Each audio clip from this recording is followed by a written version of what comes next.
추석 연휴가 끝나고 일상으로 복귀한 첫날인데요. 추석 연휴에도 정치권은 민심 잡기에 바빴습니다.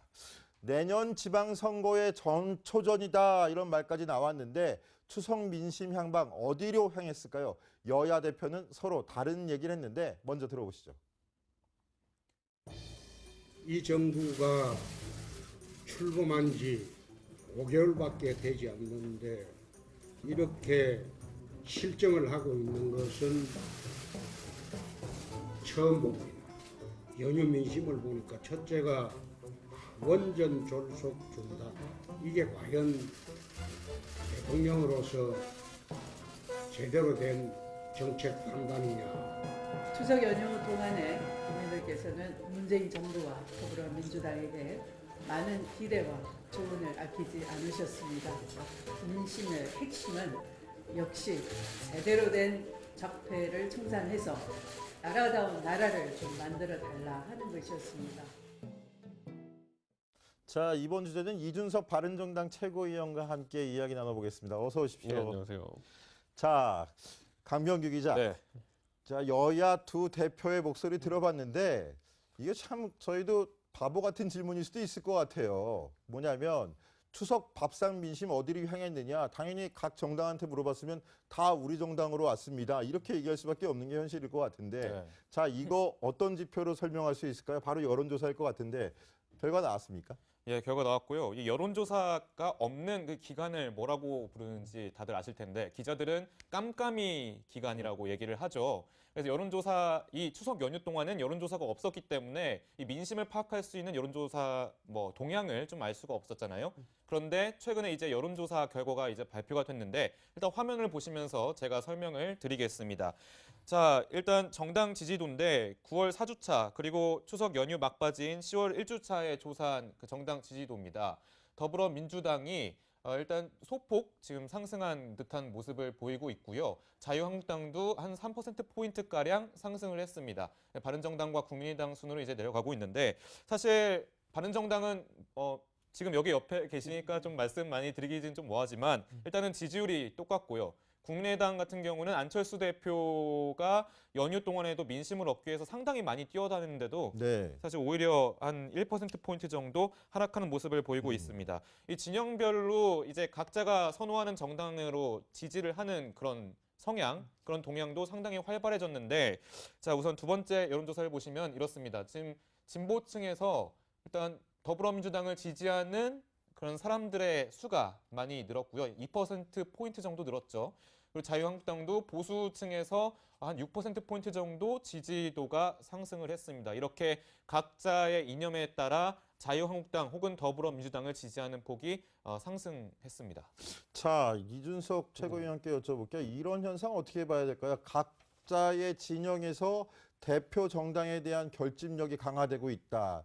이거 어떻게 봐야 될까요? 아무래도 추석 민심이라는 건 한 열흘 동안 이제 숙성된 다져지는 그런 기간인 것이었는데 사실상 그 전에 직전에 뭘 안고 들어갔냐가 중요한 거겠죠. 그렇죠, 예. 그러니까 그 동명기에 들어갈 때 뭘 안고 들어갔냐에서 각 당에 그래도 더불어민주당과 자유한국당 같은 경우에는 나름 어젠다를 들고 그러는데 바른정당 같은 경우에는 그 직전에 있었던 통합추진위원회 사건 때문에 아무래도 좀 뭐 크게 어필할 만한 정책적 이슈를 들고 가지 못한 것이 지지율 답보의 원인이 아니었나 이렇게 볼 수 있을 것 같고요. 다만 이제 볼 지점은 뭐냐면은 여론조사라는 게 사실 항상 균등한 샘플에 대해서 균등하게 해야지 이게 조사가 잘 나오는 것인데 이동기에 그리고 휴식기에 있었던 조사 같은 경우에는 앞으로 실제 다음 주쯤 나온 조사까지 지켜봐야 된다는 것이 여론조사 전문가들의 중론입니다. 바른정당이 뭐 그대로 유지가 됐다고 그래서 좀 궁색하게 좀 이렇게 뭐 부정적으로 해석하시는 여론 그 모습도 있는 건 아닌가 모르겠어요. 그런데 뭐 사실 그 저 여론조사에서 지금 보면은 사실 2% 3% 정도의 오차는 계속 존재했었고 그렇죠, 그렇게 사실은. 한번 튀었기 때문에 아니 그런데 그 부분은 다행히 바른정당 입장에서는 다행 아니에요? 국민의당이 도리어 하락하면서 3위를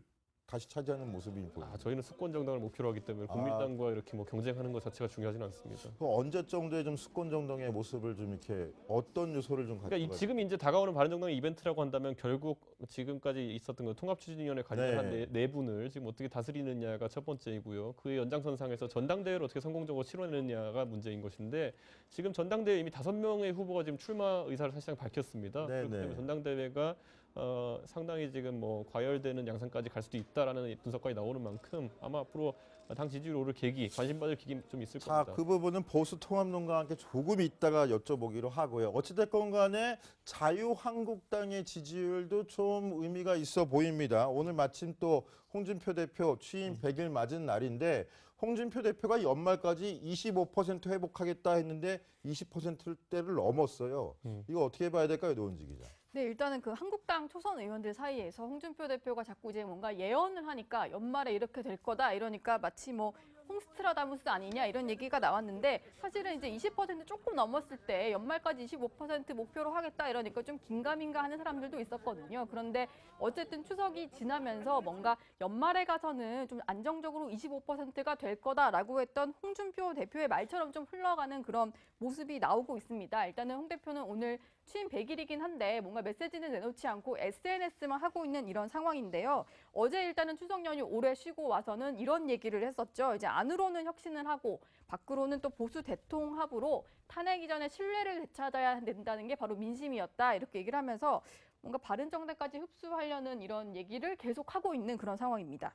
자, 그런데 이준석 최고위원께 한번 여쭤보겠습니다. 홍준표 대표는 다른 당의 대표이긴 하지만 연말까지 25%를 목표로 삼았거든요. 이 25%의 의미가 뭐가 있다고 생각하십니까? 본인이 대선 때 이제 긁어 모았던 이제 지지율을 다시 한번 회복하겠다는 의미가 강하겠죠. 더불어민주당 같은 경우에는 과거 문재인 대통령이 41% 득표율로 당선됐기 때문에 그와 비슷한 수준의 지금 당 지지도를 구가하고 있는 것이고, 자유한국당 같은 경우에는 홍준표 대표가 그 당시에 득표했던 것보다 한 10%, 15% 이상 낮게 그렇게 지지율이 나오던 것을 그 수준까지 맞추겠다는 의미를 가지고 있는 것인데, 사실 25%라는 목표가 자유한국당이 최근에 한 10%대 초반에서 이제 지지율이 왔다 갔다 했기 때문에 거창한 목표처럼 보일 수 있겠지만은 한 번도 지난 저는 한 10년 동안에 25%를 당대표가 지지율의 목표로 삼는 걸 본 적이 없습니다. 네. 그렇기 때문에 이 목표라는 거는 홍 대표가 그 당선과 동시에 그 현실적으로 달성할 수 있는 그 최대치를 아마 언급한 것으로 보는 게 맞을 것 같습니다. 자, 그런데 어찌됐건 간에 추석을 거치면서 20%를 넘어섰다.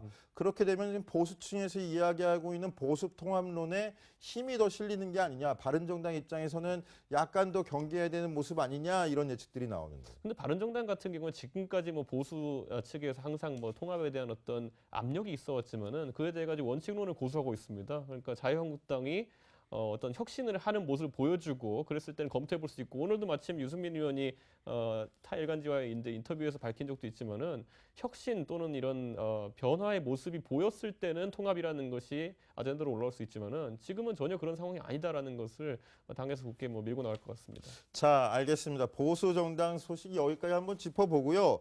자, 홍준표 대표 취임 100일 맞았는데도 침묵으로 일관하고 있다 이렇게 말씀드렸는데, 반대로 민주당 추미애 대표 같은 경우에는 좀 설화에 휘말렸다 논란이 벌어지고도 있습니다.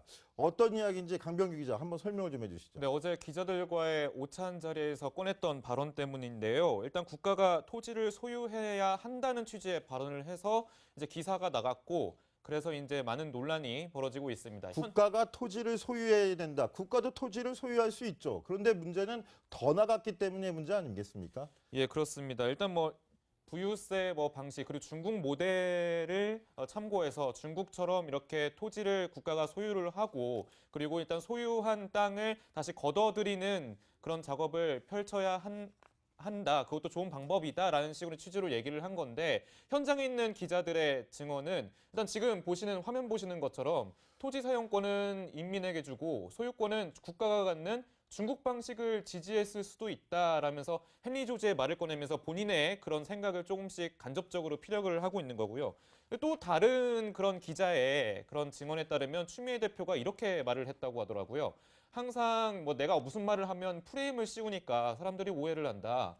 헨리 조지는 참다운 자본주의에 땀을 흘린 만큼 자신의 것이 돼야 하는 것이다라고 이제 주장했다라면서 이제 본인의 그런 생각을 좀 두둔하는 그런 덧붙이는 그런 발언을 했는데, 사실 뭐 지금 자본주의 국가에서 일단 공산주의의 토지 운용을 이렇게 주장을 하니까 사실 좀 이해를 못하는 그런 누리꾼들도 상당히 많았어요. 뭐 제가 찾아보니까 김일성식 토지 개혁을 할 것인지, 뭐 여당 의원들부터 땅을 국가에 기부를 해야 되는 거 아니냐 이렇게 반발하는 누리꾼들도 있었고, 혹은 아니 미래 연구 가치가 좀 필요하다, 미래 정책으로서의 연구가 이루어져야 된다라고 좀 긍정적으로 바라보는 누리꾼들도 있었더라고요. 그래서 자, 이 문제 한번 추미애 대표의 정확한 말을 한번 아까 그 그래픽도 나왔는데 한번 다시 짚어보고 싶은데요.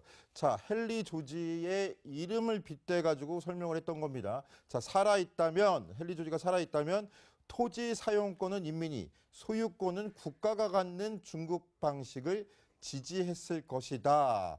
자, 이준석 최고위원, 네. 이거 어떻게 해석 가능한 이야기입니까? 그러니까 사실 토지 공개념이라는 거는 정치권에서 뭐 논의 못하는 주제는 아닙니다. 그렇죠, 예. 그다음에 과거에 김종인 전 경제수석 같은 경우에도 기업이 사업용이 아닌 부동산을 가지는 것은 투기 목적이기 때문에 매각하도록 강제했던 그런 정책적 그런 해법도 있었거든요. 그런 다만 지금 헨리 조지라는 경우에는 그 지대로 토지의 그 가격 차이로 인한 그 이득을 전부 다 조세로 환수해야 된다는 그런 입장을 가진 사람인데 그렇다면 그것이 이제 보유세와 관련된 논의를 이제 추미애 대표가 시작하기 위해서 한 것이라고 이해할 수 있습니다. 그렇죠. 예. 이건 굉장히 좋게 해석한 겁니다. 네. 그런데 저기에 중국식 토지 소유가 좋은 방식 아니냐라는 말이 들어가면서 지금 중국에서 토지 소유 모델이라는 거는 사실 중국 내에서도 그렇게 성공적이지 않다고 보는 분들도 있습니다. 왜냐하면 중국이 우리보다 지금 훨씬 심한 지금 부동산 폭등세 속에서 지금 소위 말하는 중국 국민들이 지금 고통받고 있다는 지적도 있기 때문에 과연 중국식 토지 소유 주제의 어떤 부분을 추미애 대표가 강조하고 싶었던 거냐. 오히려 좀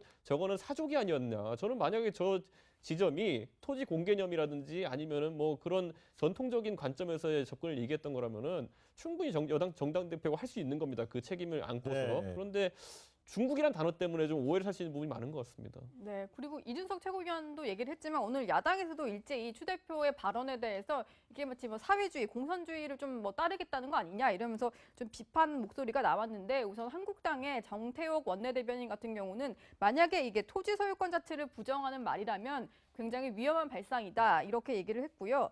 그리고 하태경 바른정당 최고위원 같은 경우에는 당 대표로서 상당히 부적절한 말이었다라고 하면서 추미애 대표의 당에서 제명하라 이런 말까지 하고 나섰습니다. 직접 한번 들어보시죠. 추미애 대표 제명할 것을 촉구합니다. 추미애 대표는 엊그제 부동산 문제에 있어서 토지는 중국처럼 국가가 소유해야 된다는 충격적인 발언을 했습니다. 추미애 대표의 생각이 과연 민주당의 정강 정책과 민주당의 이념과 부합하는지 묻고 싶습니다. 민주당은 이 추미애 대표 같은 사상을 가진 사람까지도 포용하겠다는 것인지 분명히 밝혀야 될 겁니다. 이 문제 결국은 저렇게 야당들 들고 일어나면서 또 국정감사의 한 주제가 될 것 같은 느낌인데 강병 기자, 국정감사 야당들 상당히 벼르고 있다면서요? 예, 그렇습니다. 민주당 우원식 원내대표는 과거 적폐청산의 마지막 국감이라면서 적폐청산 전쟁을 예고했는데요. 한국당 정우택 원내대표는 낙동강 최후의 전선이라는 말까지 하면서 전쟁 불사 의지를 드러내기도 했습니다. 여야 목소리 한번 들어보시겠습니다. 문재인 정부 출범 후 첫 국정감사이자 과거의 적폐를 청산할 수 있는 마지막 국감이라는 점에서 의미와 책임이 매우 큽니다. 이번 국감을 무능 심판 국감을 약칭으로 무심 국감으로 명명하겠습니다. 이번 국정감사는 자유 대한민국을 지키는 최후의 낙동강 전선으로 여기고 있습니다. 다른 2중대, 3중대 야당과는 비교도 할 수 없는 강력하고도 실질적인 국정감사를 펼쳐 나갈 것입니다. 자, 이번 국정감사 적폐청산 논란에 또 지금 추미애 대표가 얘기했던 토지 공개념 개념인지 중국식 토지 국유화 문제인지 이런 문제, 경제 문제까지 또 어우러져서 또 논란이 될 것 같은데 어찌됐건 간에 야당은 이런 문제 계속 결집해가지고 흩어졌던 지지층들 한번 뭉쳐보자 이런 결심인 것 같은데요.